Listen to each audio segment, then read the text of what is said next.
గడిచిన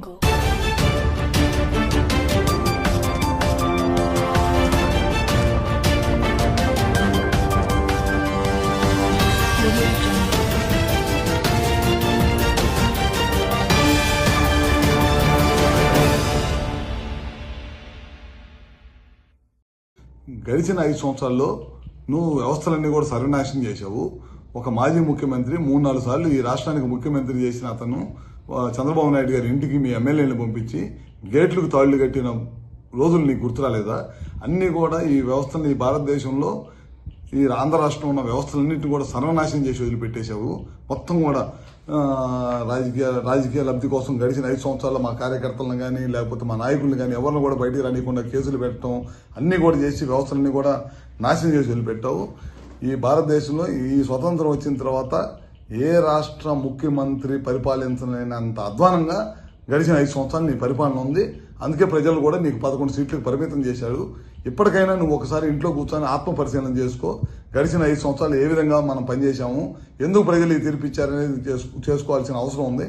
మళ్ళీ వాళ్ళ నిన్న కోడ్లో నువ్వు బయటకు వచ్చావు. ఒక ముఖ్యమంత్రిగా పనిచేసిన వాడివి కోడ్లో వెళ్ళకూడదనే విషయాన్ని నీకు తెలియదా? అది కూడా తెలియకుండా నువ్వు ముఖ్యమంత్రిగా ఏ విధంగా పనిచేసావు? మిర్చి రైతుల గురించి వాళ్ళు నువ్వు మాట్లాడే అర్హత ఎక్కడ ఉంది నీకు? ఆ రోజు నువ్వే కదా ఎంఎస్పీ రేటు 7,000 రూపాయలు అని చెప్పి ఇచ్చింది. మా టైంలో బ్రహ్మాండంగా ఇవాళ ముఖ్యమంత్రిగా ఢిల్లీ లెటర్ రాయటం కానీ ఇంకా మంచి రేటు రావాలని చెప్పి ఇవాళ ముఖ్యమంత్రి గారు లెటర్ రాస్తున్నారు. ఆ రోజు తుఫాను వచ్చిన రోజు నువ్వు ఏ విధంగా రైతులను పరిశీలించావు?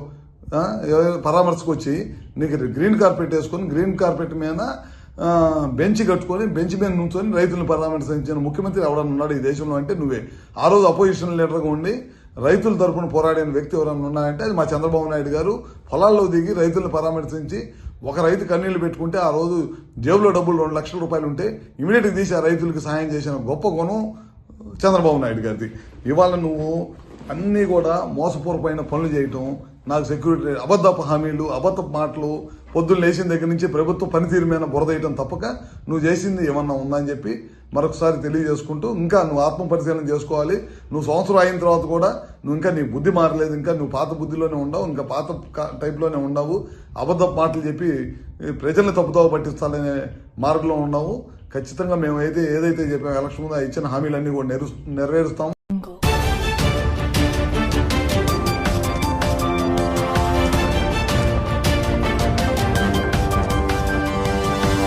Religion.